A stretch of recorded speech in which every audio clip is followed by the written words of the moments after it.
Halo teman-teman, selamat datang di channel YouTube aku. Senang banget hari ini kita bisa ketemu dan ngobrol bareng walaupun lewat virtual. Sebelumnya kenali, nama aku Faras Alifas Mendawai. Aku adalah mahasiswa Sosiologi, Fakultas Ilmu Sosial dan Ilmu Politik Universitas Pajajaran. Yap, kali ini aku ingin berbagi ilmu dan juga belajar bareng teman-teman online tentang globalisasi.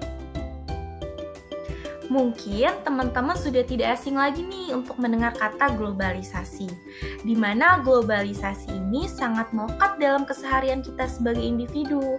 Nah, tapi tahu nggak sih apa arti dari globalisasi itu sendiri?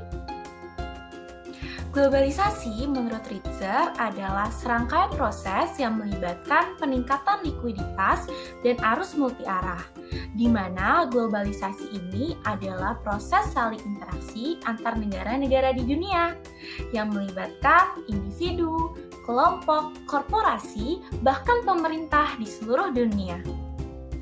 Perkembangan globalisasi seiring kemajuan teknologi transportasi dan komunikasi sejak abad ke-19 ini telah menyebabkan pertumbuhan perdagangan internasional, bahkan pertukaran ide dan budaya. Oleh karena itu, globalisasi dapat melibatkan berbagai aspek, diantaranya yaitu ekonomi, budaya, dan politik. Globalisasi ekonomi adalah peningkatan saling ketergantungan ekonomi dari ekonomi nasional di seluruh dunia melalui peningkatan yang cepat dalam pergerakan barang, jasa, teknologi, dan model lintas batas. Globalisasi ekonomi juga merupakan proses peningkatan integrasi ekonomi antar negara yang berujung pada munculnya pasar global dan pasar dunia tunggal. Salah satu elemen utama dalam globalisasi ekonomi adalah munculnya standarisasi internasional yang telah membuat perdagangan barang dan jasa menjadi lebih efisien. Contoh standar tersebut yaitu dengan munculnya International Organization for Standardization yang berkaitan dengan perdagangan dan jasa. Organisasi ini terdiri dari berbagai perwakilan organisasi standar nasional yang secara dramatis mengurangi biaya transportasi. Salah satu hal yang dapat kita temui saat ini adalah terjadinya praktik ekspor dan impor, di mana praktik ini dapat meningkatkan devisa suatu negara dan memenuhi kebutuhan dalam negeri. Berikut contoh perusahaan-perusahaan yang melakukan ekspor dan impor dengan negara Indonesia. Selanjutnya adalah globalisasi budaya. Globalisasi budaya mengacu pada transmisi ide, makna, dan nilai di seluruh dunia sedemikian rupa untuk memperluas dan mengintensifkan hubungan sosial. Proses ini ditandai dengan adanya konsumsi umum budaya yang telah disebarkan oleh internet, budaya populer media, dan perjalanan internasional. Hal ini telah menambah proses pertukaran komoditas yang memiliki sejarah lebih panjang dalam membawa makna budaya ke seluruh dunia. Salah satu contoh globalisasi budaya dalam kehidupan saat ini adalah berkembangnya budaya asing. Di Indonesia sendiri, budaya K-pop sudah melekat pada masyarakat. Hal ini ditandai dengan masuknya musik dan drama Korea yang sangat dinikmati oleh masyarakat. Yang terakhir adalah globalisasi politik. Globalisasi politik adalah proses masuknya suatu pola atau nilai-nilai yang diterima secara menyeluruh karena membawa pembaharuan dan menguntungkan di bidang politik, seperti adanya kerjasama politik antar negara dengan membentuk suatu organisasi internasional multilateral. Salah satu contohnya yaitu dengan terbentuknya organisasi internasional seperti PBB. Pasti teman-teman penasaran juga kan, kayak gimana sih keterikatan antara globalisasi dengan perubahan sosial? Yuk kita simak! Pasti teman-teman penasaran juga kan, kayak gimana sih keterikatan antara globalisasi dengan perubahan sosial? Yuk kita simak! Selanjutnya adalah keterkaitan antara globalisasi dan perubahan sosial. Globalisasi menyebabkan perubahan sosial. Mengapa demikian, teman-teman? Karena dengan adanya kemajuan teknologi akibat proses globalisasi ini dapat mengakibatkan terbukanya peluang perubahan sosial, baik dalam berbagai aspek.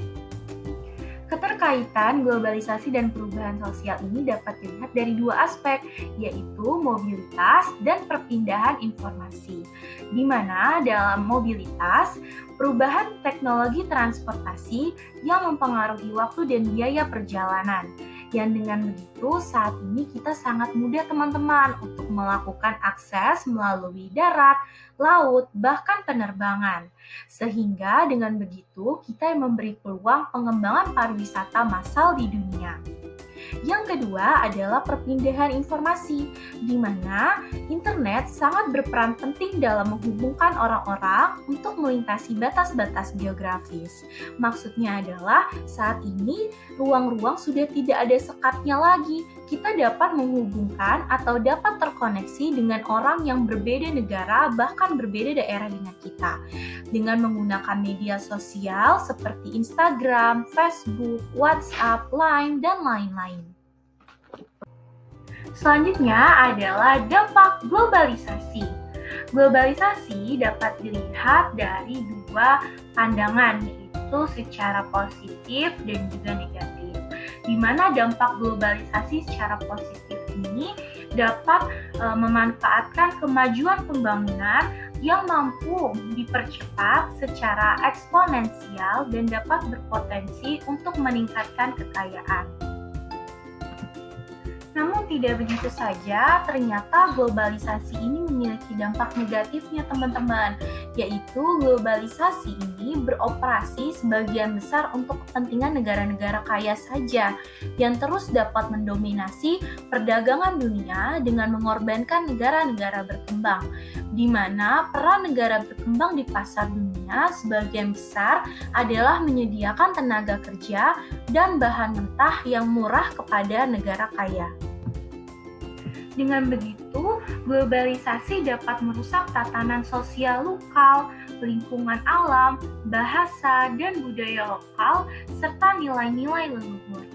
Lalu, adanya dominasi ekonomi bagi para pemilik modal yang akhirnya menimbulkan ketimpangan sosial, sementara pembangunan yang cenderung mementingkan sisi ekonomi semata kemungkinan akan mengabaikan kepentingan di bidang lain. Kemudian, dampak globalisasi dapat dilihat pada bidang sosial dan juga teknologi. Dampak globalisasi yang paling terasa adalah dapat mendorong homogenisasi budaya, makanan, pakaian, komoditi pertanian, dan sebagainya.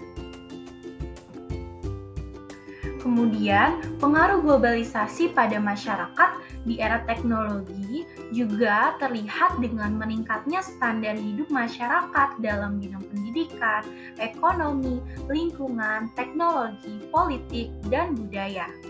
Sehingga isu-isu internasional saat ini semakin mudah untuk kita terima dan menjadi perhatian seluruh masyarakat di dunia.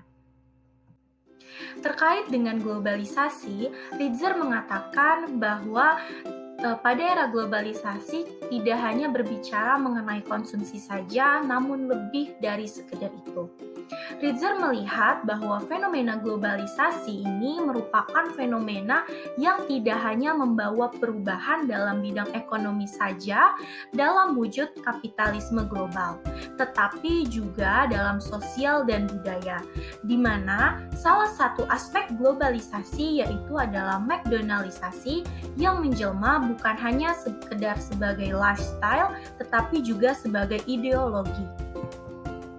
McDonaldisasi merupakan proses sosial yang menerapkan prinsip-prinsip restoran cepat saji, yaitu efisiensi, kemampuan menghitung, kemampuan memprediksi, dan mengontrol. McDonaldisasi tidak memiliki batas yang sama dengan globalisasi, juga bukan sekedar proses global. Namun, McDonaldisasi memiliki implikasi-implikasi global dan merupakan sebuah lensa yang berguna untuk mengamati perubahan-perubahan yang terjadi di seluruh dunia. Sehingga lebih jauh, Rizet melihat fenomena ini sebagai fenomena kapitalisme dan westernisasi. Berkaitan dengan teori McDonaldisasi, saat ini restoran tersebut menjual berbagai macam makanan khas Indonesia.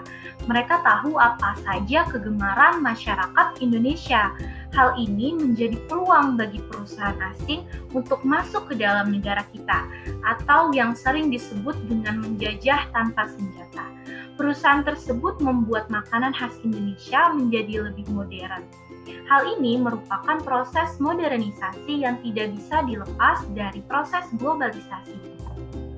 Makanan tersebut terlihat lebih modern dan dikemas khas sebagai orang kebarat-baratan. Inilah perubahan struktur budaya yang telah dirusak, sehingga masyarakat senang dengan hal-hal yang mewah. Fenomena baru-baru ini terjadi adalah BTS meal, di mana makanan ini menjadi incaran bagi para penggemar K-pop. Tanpa disadari, pemasukan bagi restoran luar negeri ini semakin banyak, namun bertambahnya pemasukan ini bukan kepada negara kita, namun kepada negara-negara Eropa. Inilah salah satu fenomena globalisasi yang berkaitan dengan kapitalisme dunia.